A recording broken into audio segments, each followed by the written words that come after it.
नंदेसर स्थित आए हुए सुध केमी प्राइवेट लिमिटेड कंपनी द्वारा मेडिकल चेकअप कैंप का आयोजन किया गया। शहर पास नंदेसर स्थित आई हुई सुध केमी प्राइवेट लिमिटेड कंपनी द्वारा हृदय रोग जांच के तहत मेडिकल चेकअप कैंप का आयोजन किया गया था। स्थानिक ग्रामीण विस्तार के लोगों के लिए ये कैंप में डीसीपी जूली कोठिया, नंदेसरी इंडस्ट्रियल एसोसिएशन के chairman Babubhai Patel, doctor PC Jain तथा कंपनी के डायरेक्टर कर्मचारी उपस्थित रहे थे। एक्टिवेशन हेल्थ सेंटर द्वारा आयोजित किए गए ये कैंप में हृदय संबंधित वैसी जाँच यानी कि कोलेस्ट्रॉल, शुगर, कार्डियोग्राम की जांच करते हुए गांव लोगों को निःशुल्क निदान किया गया। हार्टनो कैम्प राख्यो छे कि जेथी बधा एनो लाभ लई सके, एनो ब्लड प्रेशर मापे, खबर पड़े कि अमने हार्ट में कई तकलीफ है।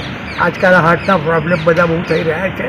ए 32 वर्षनो छोकरो बी होय कि 34 वर्षनो होय तो शुं थयुं छे कि हार्टनी ए थई गयुं। एटले आ एक बहुत सारो कैम्प राख्यो छे અને એ પ્રમાણે જે એમની સારા સૂચનો હોય એ બધા વર્તે આ માટે આભાર માનું છું. શું કહેવું કે હાર્ટનો કેમ્પ રાખ્યો.